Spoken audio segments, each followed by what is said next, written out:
He'll forget the video game you gave him on his birthday. Wow! Thanks, Grandpa! But he'll never forget how you invested in his future with the UNest app. Wow. Thanks, Grandpa. The UNest app makes it easy for grandparents and family friends to give funds to a child's investment account for a limited time. Download the UNest app and use the code IHEART50 at sign up to receive a $50 bonus when you fund your account. That's code IHEART50 when you sign up. At the next stop sign, turn left. At unest.co for a $50 bonus. See terms and conditions at unest.co. Hello, everybody. Welcome into another episode of the Fantasy Pros Football Podcast. I am Ryan Wormley, joined today by Pat Fitzmaurice of Fantasy Pros and Billy Musio, a player profiler. More importantly, these are, according to our very own expert consensus rankings, two of the most accurate rankers in the entire fantasy football industry. They are... At the stop sign, turn left onto Vassar Drive, then turn left onto 5 Point Street.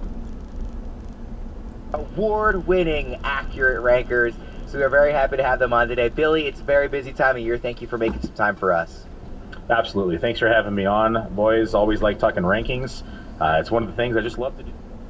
At the stop sign, turn left onto 5 Point Street. Stay up all night and work on the rankings. It doesn't even feel like we're working. Oh, it never does when you're talking fantasy football. Pat, how are you doing today? In 3/4 of a mile, turn right onto West 8 Mile Road. I'm doing well, and I'm always a little nervous, Ryan, because, doing a show with Billy, if I feel like if there's some divergence in our rankings, I'm always nervous about that, because Billy is super sharp, and, if I'm very different on a player than he is, it's usually maybe something in my process that has gone a little haywire. Yeah, usually for everybody else, that's how they feel recording with you, Fitz. But here, you actually have somebody who can go toe-to-toe with you in the accuracy. We are talking about 15 players to avoid in drafts this year. So you guys are each going to hit on every different position: wide receiver, running back, quarterback, then tight end.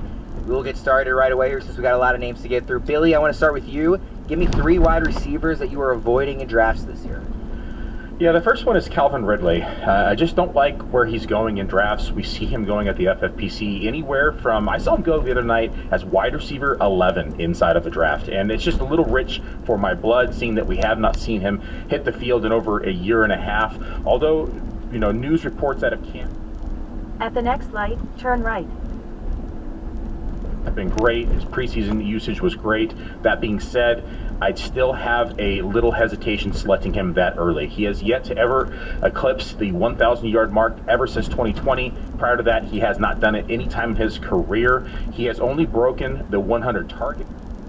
At the light, turn right onto West 8 Mile Road.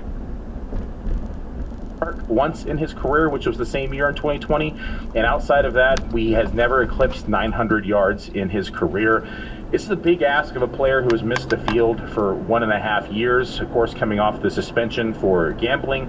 Prior to that, In 8 miles, take a slight right turn onto West 8 Mile Service Road. middle of the year due to some mental health concerns. We're in a new offense with a new coach, with a new system, and it's just a lot of chemistry that needs to be baked in for this to pay off as, a top 15 wide receiver. I like him more like wide receiver 20, wide receiver 22. I think that's more realistic, but being inside the top 15 is a little rich for my blood. The second receiver I have on my list is Juju Smith-Schuster. We saw last year what he was not able to do inside of the Kansas City offense. Now he goes over to the New England Patriots, who have a lot more concerns inside the passing game with the inefficiencies of Mac Jones. And in a 16-game season last year, we only saw 101 targets. Juju finished as wide receiver 35, but this was coming off one of the most explosive, if not the most explosive offense inside the NFL. I have major concerns about his usage in New England. We know that they just paid Devontae Parker $33 million. They have 2 tight ends they are planning to utilize in 12 personnel. So there is a lot of passes to go around in this offense, and that is for the limited amount and then which they're actually throwing. So Juju Smith-Schuster at cost is another receiver I'm just out on. Third and final receiver that I'm out on this year is Amari Cooper. Really liked what Amari Cooper did in the beginning of last year, but at the end of last year, we saw he did just lack the chemistry that he had with Deshaun Watson. Beginning of the year, of course, he had Jacoby Brissett as his quarterback. However, when we look at the final few weeks that he played with Deshaun Watson, there was only 1 week that he finished inside the top 30 at the position, which was week 17 against Washington, where he had 2 touchdowns, but only on 4 targets. So that was an anomaly in my opinion. Outside of that, he was wide receiver 30, wide receiver 44, wide receiver 61, wide receiver 54, and wide receiver 20 in fantasy points per game.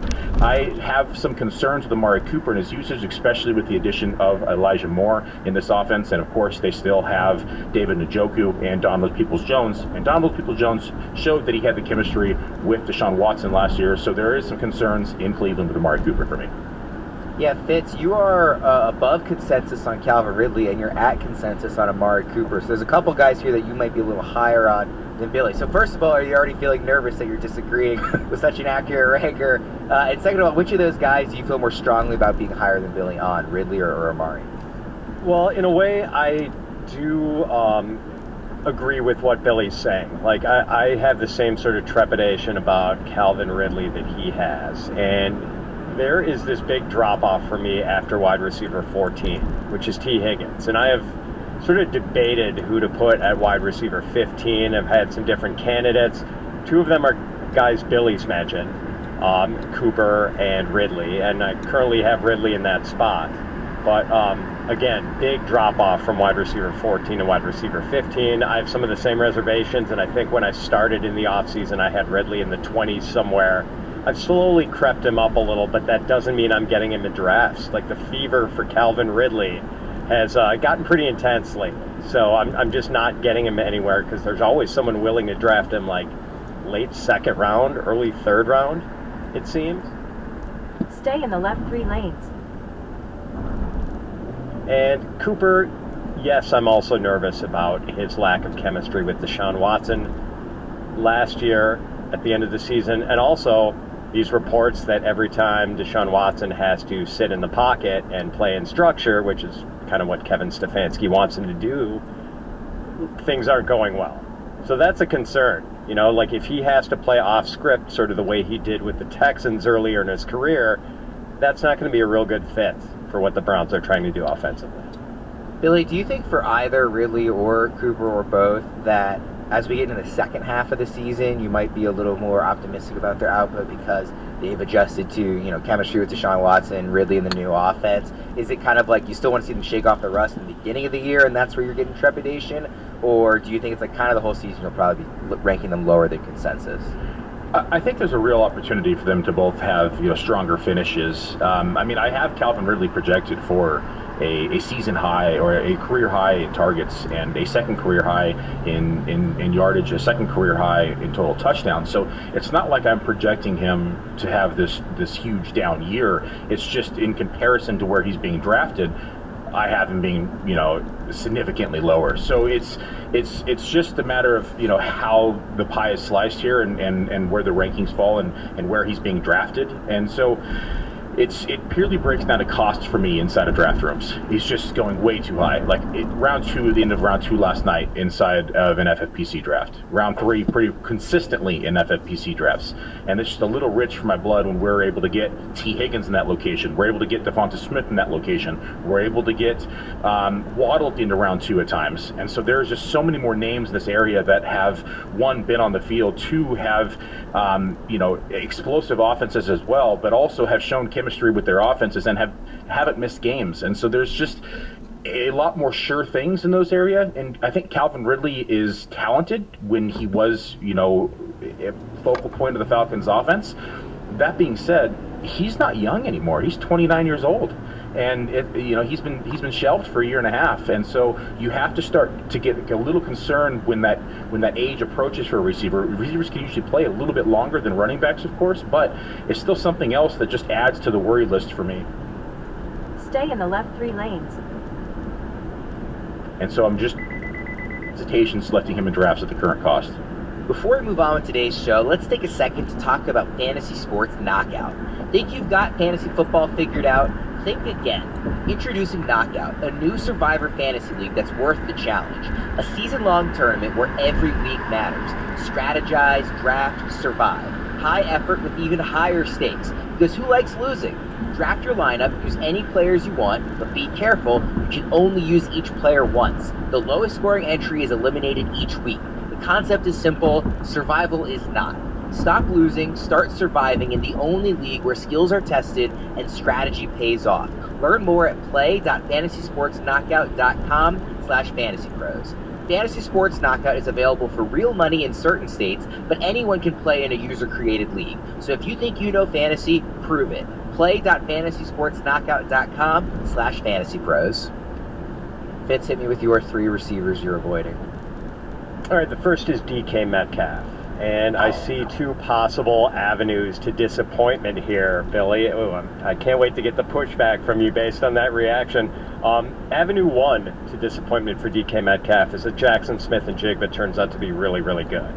And JSN just had a wrist injury. He's going to have surgery. It's possible he misses a week or 2 early in the season, but he's not expected to be out for long, apparently. And, I don't think it's too far-fetched that JSN comes in and carves a big target share for himself right away, considering that 2 years ago he had 95 catches and 1,600 yards at Ohio State when he was sharing a field with Chris Olave and Garrett Wilson.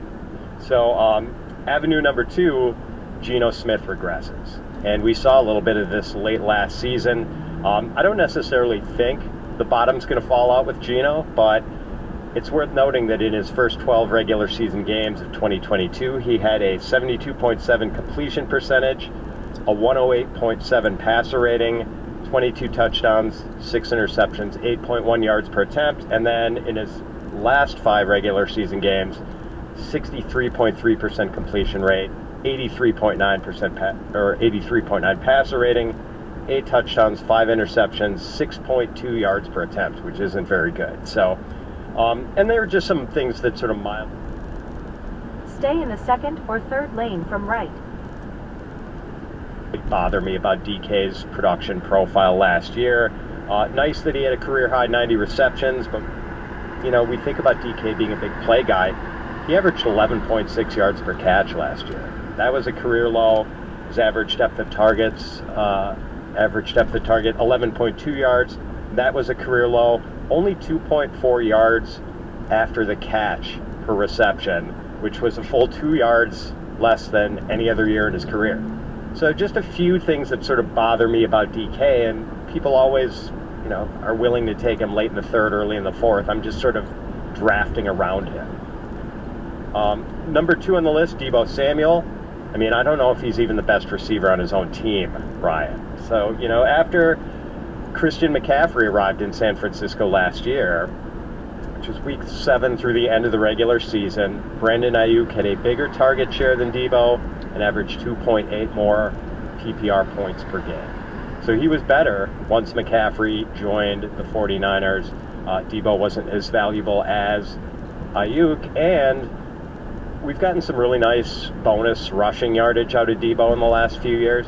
It just sort of seems unlikely he's going to move the needle as a runner when Christian McCaffrey and Elijah Mitchell are both healthy.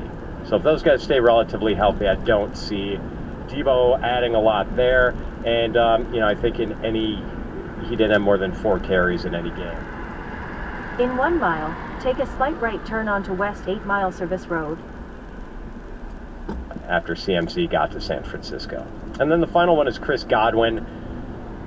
I'm not fading Godwin just because he's going from having a walk-in Hall of Famer as his quarterback to having Baker Mayfield or Kyle Trask as his quarterback, but here's the important aspect of that quarterback change. Tom Brady led the NFL in pass attempts in each of the last 2 seasons with more than 700 pass attempts. That's more than 40 a game both of those years. In 2019, Jameis Winston led all NFL quarterbacks in pass attempts. And then in 2020, Tom Brady was 2nd in pass attempts. So basically for the last 4 years, Godwin's quarterback has either ranked 1st or 2nd in pass attempts. And I just don't think that's going to be the case with either Baker Mayfield or Kyle Trask. We are going to see a drop-off in volume. And there's this narrative that maybe that's like the quarterback thing is going to work out. It's going to be less ruinous for Godwin than it will be for Mike Evans, since he runs shorter routes, easier to make those throws. Use the right 2 lanes to take a slight right turn, then turn right onto Woodward Avenue. But man, I mean, we've seen a downward trend with Godwin. At the light, turn right onto Woodward Avenue. Average depth of target, bottoming it out at 5.7 yards last year, career low. And he also averaged just 9.8 yards per catch. With numbers like that, you have to do some In 5.3 miles, turn right onto West Euclid Street. serious volume to move the needle in fantasy.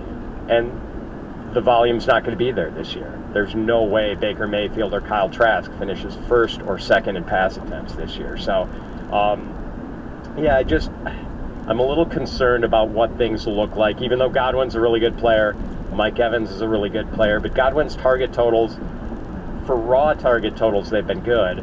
For target share, not that huge, just because Evans is there. But what happens when the overall pie gets a lot smaller? And I think that's what we're going to run into this year.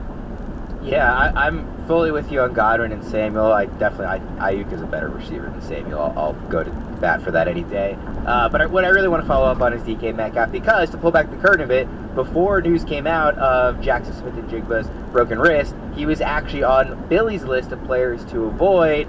We're of course not talking about the other, well, not the other, but one of the other receivers in that passing offense. So Billy, what's your pushback on Metcalf here? Yeah, prior to the injury news this morning, JSN was already on my list to avoid, simply due to the fact that Seattle runs so much 12 personnel, and we know there's going to be an odd man out in a 12 personnel in the receiver group, and we expected that to be the rookie. I do think that Jack Smith-Njigba probably comes on later in the year and more than likely takes over the Lockett target share. But that being said, now that he has, the broken bone in the wrist and is slotted to miss some time, I think he's going to have an uphill battle to see the field earlier in the season now as he misses snaps and some repetition with the starters. That being said, I'm higher on DK Metcalf than Pat is. He's actually my wide receiver 14. I've already adjusted with some slight target share adjustments with the news this morning as well. Metcalf, prior to the JSN news, was in that wide receiver 18 range, so not much of an adjustment, but it is a slight bump. That's a tight tier for me. Like 14 through 18 is pretty tight. There's a lot of receivers in this area that I really like. In fantasy points, they're all separated by like 5 fantasy points. So any minor adjustment gets these guys up and down. But DK Metcalf, for me, when he's on the field, he's shown that he's just a beast.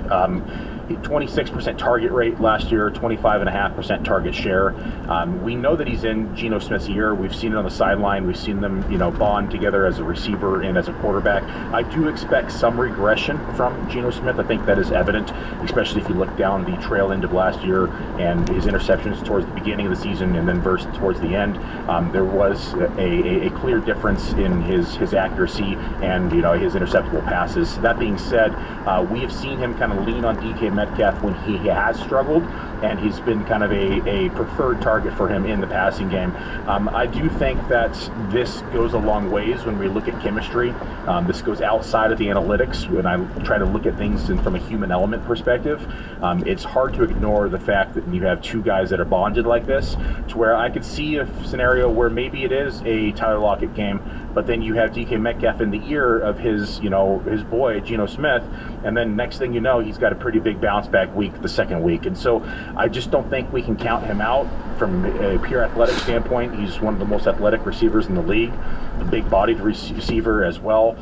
With the addition of the injury to Jack Smith-Njigba, I think it's only going to mean more positive things for DK Metcalf.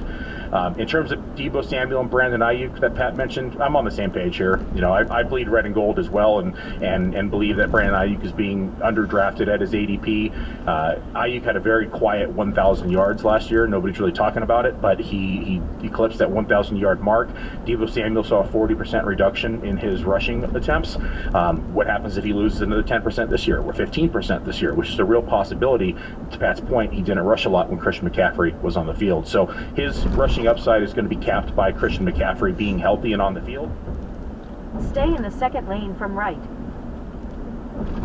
If there is an injury to Christian McCaffrey, then all bets are off, and Deebo Samuel probably has a higher ceiling again. But that being said, we don't like to rank based upon contingent value with injuries, and so I'm going to set aside that and say I agree with Pat on Deebo and Brandon Ayuk.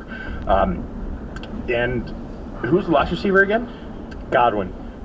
So this one is interesting to me because I agree with everything you mentioned about Tom Brady being out of town and about, the passing attempts coming down. I actually projected them for 160 pass attempts less than what they threw for last year. So that even baked in. However, there was some consolidation of targets this week when Russell Gage was declared out for the season with the ACL injury, and we saw that target tree get pretty narrow. We already knew that they had Cade Otton, who was a rookie tight end last year coming in, who's the now can be competing for more targets, but that leaves pretty much a pretty consolidated target tree for me between Evans and, of course, Godwin. We can expect to see Rachaad White probably as the second or third most targeted option in this game as well. But my pushback has been with Baker this year is, what if we saw 80% of what we saw of him in LA? We know that his time with the Browns was horrendous, and he underperformed and was arguably one of the worst quarterbacks in the league. But what we saw with him last year in that small sample size with McVay and the Rams kind of reignited his career. And in my opinion, if we can get even 70% of that, I think we have a better Baker Mayfield than what we had in the Browns. And at that point, then, I think that the receiving core for this team is going to be being underdrafted because it's a pretty consolidated target tree. I mean, realistically, you have Godwin and Evans probably accumulating probably 50 to 55% of the total targets, and then you have rookie Trey Palmer, who's probably going to see 10 to 12%, and then you have, of course, the tight end probably going to see 12 to 14%. And then from there, you have the running back who's probably going to see 10%. So I think that Godwin being in the slot is another benefit to him because if Baker does struggle, a struggling quarterback typically favors the slot receiver or the tight end or a dump off to the running back. So if anything, I think it hurts Mike Evans more than it does with Chris Godwin. Yeah, the one thing about Baker, and I agree, we saw him play really well last year at the end of the season with the Rams, or at least pretty well. I'm still a little terrified, Billy, I'm not going to lie, that DJ Moore had 1,100-yard seasons with, late career Cam Newton. Kyle Allen, I think, was the Panthers' primary quarterback one of those years, and Sam Darnold. And the only guy who wrecked DJ Moore's fantasy value entirely was Baker Mayfield. DJ Moore wasn't even startable when Baker Mayfield was quarterbacking the Panthers. So that kind of makes me fearful for the value of Godwin and Mike Evans. Yeah, all valuable concerns. I think that I'm just saying he has outs. I'm a poker player. Sure. We'll move to the running backs here. Before we do, I just want to ask everybody to leave us a review. We want to help as many people as we possibly can this draft season. The best way to do that is to get us in front of more ears and eyeballs and everything. So please subscribe wherever you get your podcast, Spotify, Apple. Leave a review for us. 5 stars would be preferred. Watch us on YouTube. Just watch us. Get us out there, and we can help more people dominate their league. We will move to the running backs here. Billy, give me your 3 running backs that you are avoiding. So the first one is Jonathan Taylor, and it's pretty obvious the reasons why. 1, of course, he's coming off that ankle injury. 2, he's having this contract dispute. And 3, he just got granted permission for his trade. That being said, it's going to be pretty hard for him to find a trade suitor, in my opinion, because of everything I just mentioned. This is like a lot of baggage for a team to take on and just assume that they're going to get the 2021 form of Jonathan Taylor while him coming off injury. There's no guarantee that he can play healthy the entire year. Now, if he does not, in fact, get traded, which I think is the odds I don't think are great for him to get traded. If he does not and he stays with the Colts, we know he's unhappy. We know he's in a contract dispute. He does need to acquire at least 6 games of eligibility in order for him to, or I should say 6 games in order for him to gain a year of eligibility. So what happens if we see him do this hold-in during the season and he gets his 6 games out of the way, maybe the first 6-7 weeks, and then all of a sudden starts saying, oh, my knee's not right, my ankle's not right, I'm not feeling okay, and there's nothing that the team can do to force him to play. And so we could be looking at a potential hold-in the season where he's nursing, quote, At the next light, turn right. his injuries because he has this contract dispute and is not happy about where he's playing at and what his contract is. And so I think that we have to consider all of these different facets when we're doing rankings, projections, and of course when we're drafting to win our home leagues and inside of our football championships. Do we really want to have a running back on our team that has the potential of sitting out multiple games during the season due to a At the light, turn right onto West Euclid Street. or a quote-unquote lingering injury, and it just brings a lot of hesitation for me. In a quarter mile, turn left onto 3rd Street. See him in drafts. Although his ADP is falling, we're getting to a point where I'm more comfortable taking him. I still think that there is a lot to consider because it's a very, very, very complicated situation. The other running back is Josh Jacobs, and for similar reasons that I just mentioned, the contract dispute, and again, looking at the year of eligibility, when the NFLPA redid these contracts, they took the power out of the players' hands. And so now the players are going to do everything in their power that they can do to try to regain that power, and that means that they could potentially fake injuries. They could say that they're not feeling well. They could say that something just isn't right. And so we could see a similar situation with Josh Jacobs, although news is reports that he's going to come back for week 1. But there is some other issues with Josh Jacobs. At the next stop sign, turn left. That brings alarm for me when I'm doing my rankings. Last year we saw him with 340 rushing attempts. It was an astronomical amount of carries that nobody had projected inside of the fantasy. At the stop sign, turn left onto 3rd Street. Industry. We saw him average almost 5 yards a carry, which was a full yard more than we saw in 2021. And so everything had to go wrong for the Raiders in order for it to go right for Josh Jacobs. We saw all the injuries the team had. Waller got injured, Hunter Renfrow got injured, and so what did the offense do? They funneled it through Josh Jacobs. Go past this stop sign, then turn left onto Delaware Street. So I just think that between the quote-unquote contract dispute and then also the kind of stars aligning for everything to go right last year, I just don't think we see all those things happen again. And I can say that we can see some pretty huge regression inside of his rushing attempts. Turn left, then the destination is on your right. And which is overall, of course, going to lower his rushing yards and his involvement just in general with the offense with the additions of Jakobi Meyers. They also have Renfrow back. They still have Devontae Adams. There's a lot of moving pieces this year, but I don't think that Josh Jacobs is going to see the workload that he saw in 2022. Fitz, I know that the Jonathan Taylor one hurts your heart.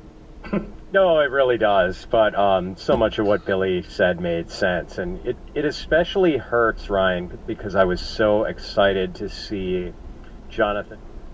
The destination is on your right, 691 Delaware Street. Arrived.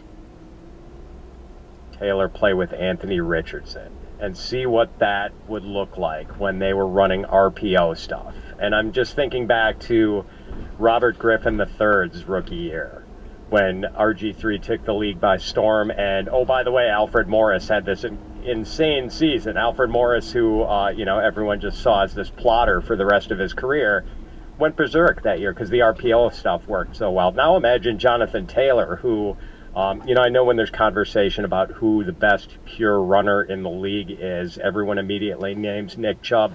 I think Taylor's absolutely in the conversation with Nick Chubb for that. So, yes, it does hurt, but the possibility that, we could see the scenario play out that Billy mentioned, where it's, I guess, given the color of the Colts uniform, you could call it the blue flu, where he gets his 6 games in, and then maybe there is some sort of injury that may or may not exist, and Taylor doesn't want to risk himself because it's not financially prudent to do so.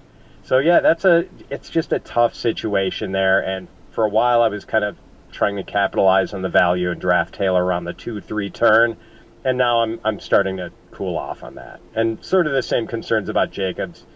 I moved him up a little with the news that he might be back with the team before week 1, or he's expected back, although he's not actually back yet, so that's still a little bit concerning. Yeah, these are the two hot potato running backs, without question, of the draft season. Now, Billy, originally on the list that you sent me, you had J.K. Dobbins as well. I have to assume you didn't bring him up because you saw me wearing my Baltimore Ravens shirt and were scared off. Is that correct? That was part of it. I saw that fierce look behind the mic over there, and I got a little nervous. But no, it was just, I felt like if I mentioned Dobbins, it was all around the same topic, and it was starting to get repetitive of talking about the 3 contract disputes. I could just throw in a few notes that I just don't think Dobbins' knee is quite right yet either. We saw him at the end of last year, hobbled even down the stretch, although he looked good for a hobbled running back. Hitting the PUP list at the beginning of the season was a bit of a concern, again, because the knee's just not quite right. And so I think he saw Keaton Mitchell's run and was like, I got to get back on the field. But I think overall, I just have concerns with the knee in addition to the contract again. So all these are contract related, but with Dobbins, there's an actual real concern with the knee not being right and about him seeing the field consistently. And what happens if it swells back up on him? What happens if he misses a week here and there? I think at that point now he's being overdrafted, and it's something that I'm just a little concerned about. All right.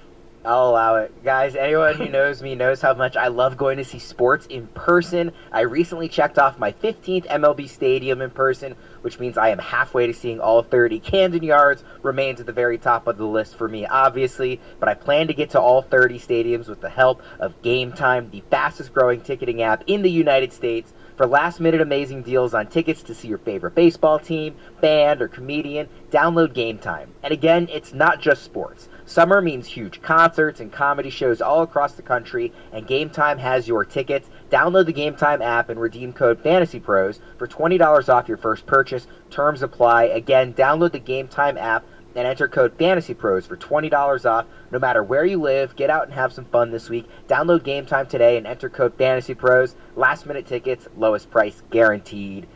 Hey there, business owner. Kevin O'Leary, a.k.a. Mr. Wonderful here. I am small business. I tell all my small business owners to learn more about the Employee Retention Credit Program. This government program was put in place to support small businesses who were affected by the pandemic and who had W-2 employees in 2020 and 2021. I can't afford to take risks, so when I invest in a team. That's why I created WonderTrust.com, a stellar team that you can trust. We are live experts that guide you through filing for the ERC program. Remember, qualification is complex, but your business could be eligible for up to $26,000 per employee. Our team at WonderTrust.com has helped tens of thousands of businesses, just like yours, apply for the Employee Retention Credit. Are you eligible for the ERC? Go to WonderTrust.com and work with a team that you can trust. The ERC program is scheduled to end soon, so don't wait to see if you qualify. Go to WonderTrust.com today for your ERC consultation. That's WonderTrust.com. Yes, WonderTrust.com. He'll forget about the video game you gave him on his birthday, Wow! Thanks, Grandpa! but he'll never forget how you invested in his future with the UNest app. Wow. Thanks, Grandpa. Don't just give them any gift. Give them a gift that can grow with them. Invite grandparents and family friends to contribute to your child's future with the UNest app. UNest is an investment account for kids that makes it easy to gift funds